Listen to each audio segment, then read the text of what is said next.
आज का जो हमारा लेक्चर है वो है मॉलिक्यूल और कंपाउंड में डिफरेंस।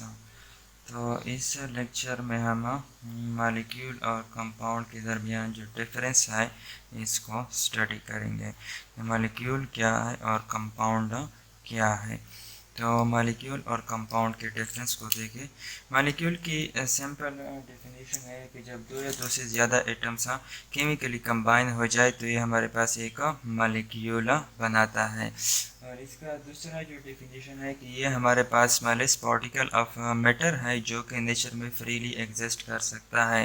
तो इन दोनों डेफिनेशन को एक्सप्लेन करेंगे कि ये किस तरह होता है। मॉलिक्यूल किस तरह बनता है। तो इसका डेफिनेशन ये है कि व्हेन जब दो या दो से ज़्यादा एटम्स केमिकली कंबाइन हो जाए, when two or more atoms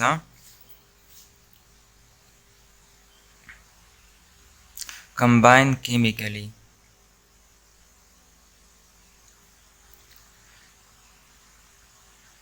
combine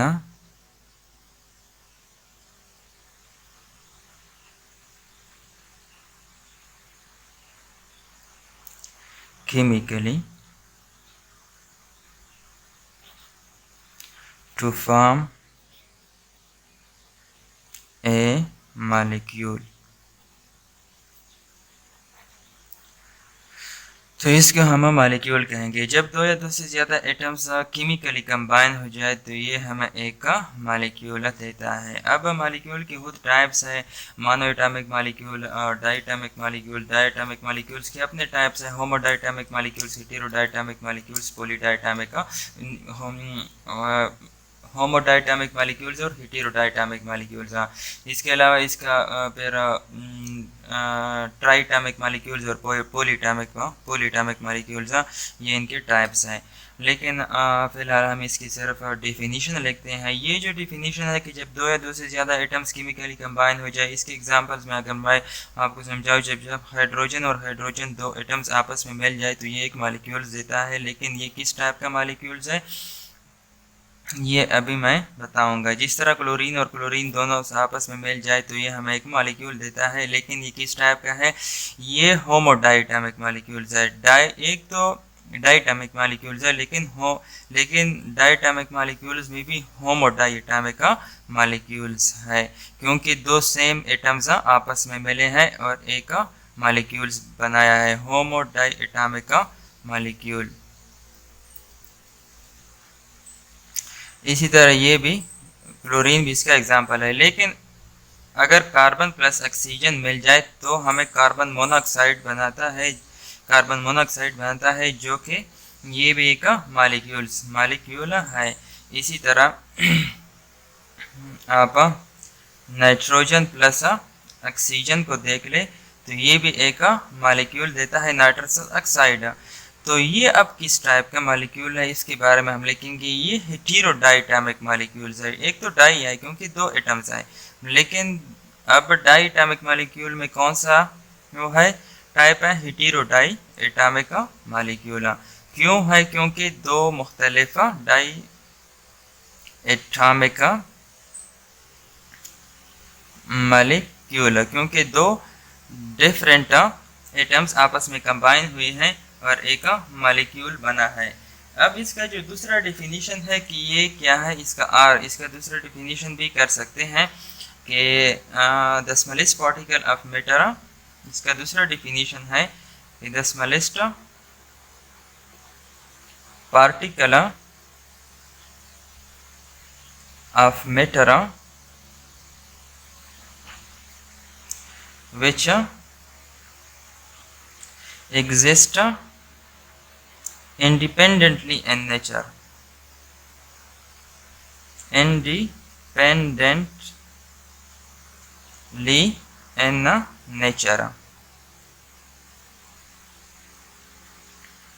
जो कि नेचर में आज़ादाना तौर पर रह सके, तो इसको भी हम मॉलिक्यूल कहेंगे। अब ये इस एग्जिस्ट इंडिपेंडेंटली का मतलब है फ्री, मतलब अपने लिए खुद टाइम गुजार सके।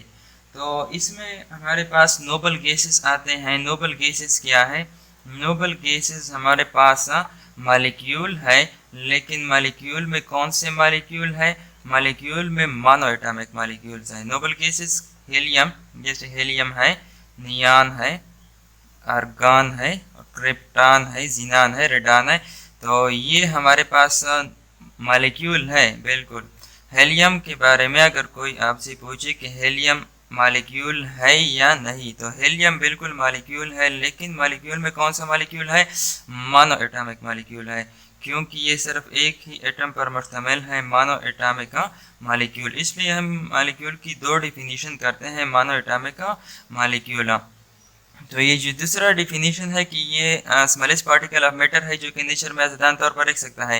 तो नोबल गैसेस सिर्फ ही ऐसे पीरियोडिक टेबल में ऐसे एलिमेंट्स हैं, ऐसे एटम्स हैं जो कि नेचर में फ्रीली एग्जिस्ट कर सकते हैं। और नेचर में फ्रीली एग्जिस्ट कैसे कर सकते हैं, क्यों एग्जिस्ट करते हैं? इसका भी रीज़न है क्योंकि इनका डुप्लेट और ऑक्टेट रूल कंप्लीट होता है। नोबल गैसेस नेचर में इसलिए फ्रीली एग्जिस्ट कर सकते हैं, क्यों? क्योंकि इनका डुप्लेट और ऑक्टेट रूल कंप्लीट होता है। जब इनका डुप्लेट और ऑक्टेट रूल डुप्लेट और and octet rule are complete.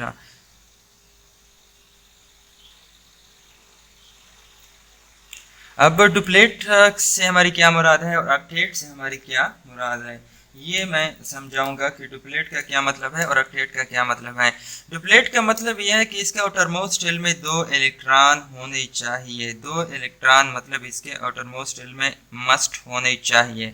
अगर 2 पूरे ना हो तो ये या तो ये क्या बनाएगा? ये बॉन्ड बनाएगा, या मतलब कंप्लीट ट्रांसफर ऑफ इलेक्ट्रॉन करेगा, यूनिक बॉन्ड बनाएगा, या कोवेलेंट बॉन्ड बनाएगा, म्यूचुअल शेयरिंग ऑफ इलेक्ट्रॉन करेगा, या कोऑर्डिनेट कोवेलेंट बॉन्ड बनाएगा। ये है डुप्लेट। और ऑक्टेट के लिए, ऑक्टेट का मतलब है कि इसका आउटरमोस्ट शेल में 8 इलेक्ट्रॉन होने चाहिए। मतलब अगर ये हम दो, पहले शेल में हमारे पास 2 आते हैं, तो दूसरे में 8 पूरे होने चाहिए। 2 4 6 8, तो दूसरे में 8 पूरे होने चाहिए, तब इसका ऑक्टेट रूल कंप्लीट होगा। अब नोबल गैसेस के अलावा बाकी जितनी भी एलिमेंट्स है वो नेचर में फ्रीली एग्जिस्ट नहीं कर सकते। वो अपने आप को स्टेबल करने के लिए बॉन्ड बनाएंगे, या तो आयोनिक बॉन्ड बनाएंगे, या कोवेलेंट बॉन्ड बनाएंगे, या कोऑर्डिनेट कोवेलेंट बॉन्ड बनाएंगे। क्यों बनाएंगे? क्योंकि अपनी स्टेबिलिटी गेन करने के लिए ये बॉन्ड बनाएंगे। तो नोबल गैसेस के बारे में हमने कहा कि नोबल गैसेस हमारे पास मोनो एटॉमिक मॉलिक्यूल्स है। क्यों है? ये इसलिए है कि एक तो नेचर में फ्रीली एग्जिस्ट करते हैं। नेचर में फ्रीली एग्जिस्ट करते हैं, क्यों करते हैं? इसलिए करते हैं कि इनका डुप्लेट और ऑक्टेट रूल कंप्लीट होता है। डुप्लेट और ऑक्टेट रूल से हमारी मुराद क्या है? डुप्लेट से हमारी मुराद ये कि इसका आउटरमोस्ट शेल में 2 इलेक्ट्रॉन होने चाहिए, 2 इलेक्ट्रॉन पूरे होने चाहिए। और ऑक्टेट रूल का मतलब है कि इसका आउटरमोस्ट शेल में 8 इलेक्ट्रॉन पूरे होने चाहिए। और अगर कम है या पूरी नहीं है, तो ये अपने आप को स्टेबल करने के लिए बॉन्ड बनाएगा, तब ये स्टेबल होगा, तब ये नेचर में फ्रीली एग्जिस्ट कर सकेगा। मतलब जब ये स्टेबल, जब इसके आउटरमोस्ट शेल पूरे हो जाएगा, तब ये स्टेबिलिटी गेन करेगा। तो नोबल गैसेस ऐसे हैं कि ये पहले से ही स्टेबल फॉर्म में है। इनको इनर्ट गैसेस भी कहते हैं, क्योंकि इसलिए इनको कहते हैं कि ये रिएक्शन में हिस्सा नहीं लेते, ये खुद स्टेबल है। इनको किसी दूसरे एलिमेंट या आइटम की ज़रूरत नहीं होती। बाकी जितनी भी एटम्स हैं या एलिमेंट्स हैं, ये अपने आप को स्टेबल करने के लिए बॉन्ड बनाते हैं। तो ये हो गई मॉलिक्यूल। अभी इसके बाद हमारे पास है कंपाउंड। मॉलिक्यूल और कंपाउंड में मेन डिफरेंस ये है कि सारे जितने भी हमारे पास कंपाउंड्स हैं, ये सारे क्या है? मॉलिक्यूल है। लेकिन मॉलिक्यूल जितने भी हमारे पास होते हैं, ये सारे कंपाउंड नहीं होते। ये उनमें एक सिंपल डिफरेंस भी है कि सारे कंपाउंड्स जो है ये मॉलिक्यूल हो सकते हैं, लेकिन सारे मॉलिक्यूल्स कंपाउंड नहीं हैं। तो अब हम कंपाउंड को एक्सप्लेन करेंगे कि कंपाउंड क्या है। कंपाउंड और मॉलिक्यूल दोनों हमारे पास प्योर फॉर्म ऑफ मैटर है, ये तो आप लोगों को पता ही होगा। तो इसकी डिफिनीशन हम लिख लेते हैं कि the pure form of matter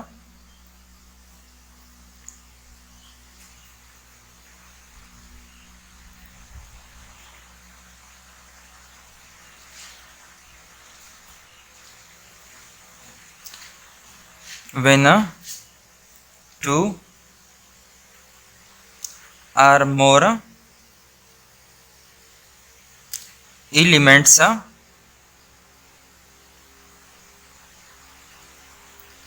combine chemically in a fixed ratio by mass is called a compound.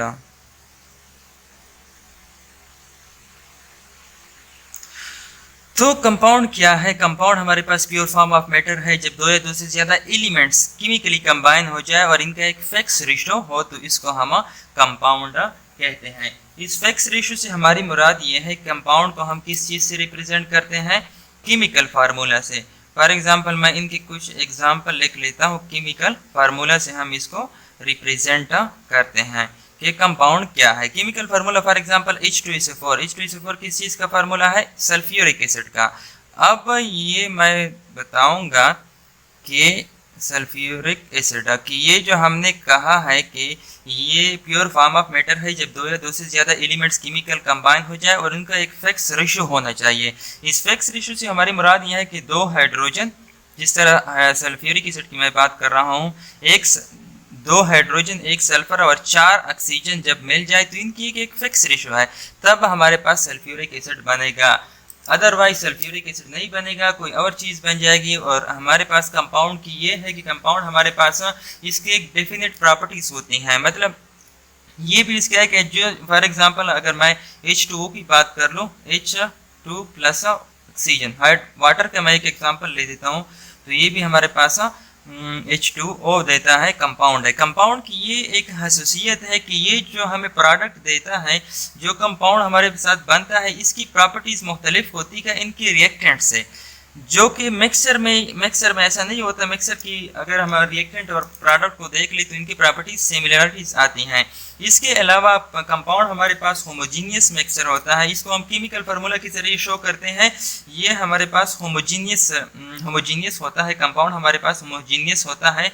और इसके अलावा इनकी मेल्टिंग और बॉइलिंग पॉइंट भी हाई होते हैं। इनकी जो मेल्टिंग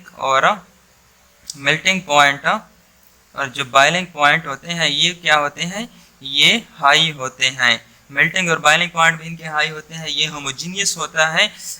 इसके अलावा ये हमारे पास प्योर फॉर्म ऑफ मैटर है जब दो या दो से ज़्यादा एलिमेंट केमिकली कंबाइन हो जाए। ये हमारे पास केमिकल कॉम्बिनेशन है और इनकी जो मास रेशो है ये हमारे पास फिक्स होती हैं, तो इसको हम कंपाउंड कहते हैं। इनके एग्जांपल्स आप इसके अलावा भी काफ़ी सारे हैं। सोडियम क्लोराइड है, NaCl, HCl है, हाइड्रोक्लोरिक एसिड, वाटर है।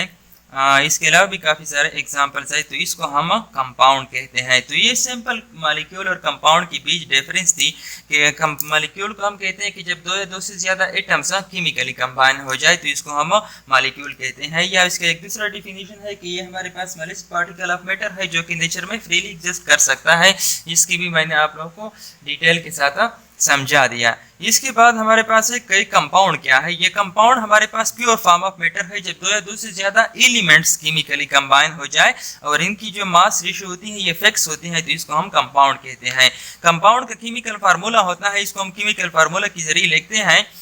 तो केमिकल फार्मूला खुद क्या चीज़ है ये मैं आगे समझाऊंगा भी। केमिकल फार्मूला हमारे पास खुद क्या है? केमिकल फार्मूला खुद है symbolically representation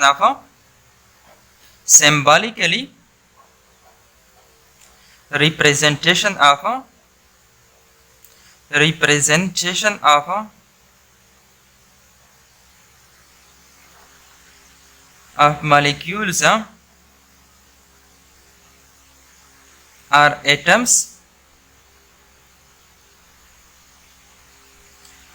in a compound। मतलब जब हम इसका ये करते हैं कि जब हम सिंबल्स के जरिए एक कंपाउंड के अंदर एटम्स और मॉलिक्यूल्स को रिप्रेजेंट कर ले या शो कर ले तो इसको हम केमिकल फार्मूला कहते हैं। और केमिकल फार्मूला हमें क्या चीज़ बताती है? केमिकल फार्मूला हमें एक कंपाउंड के बारे में इसके एलिमेंट्स के बारे में बताती हैं कि इसमें कौन कौन से एलिमेंट्स है या एटम्स है।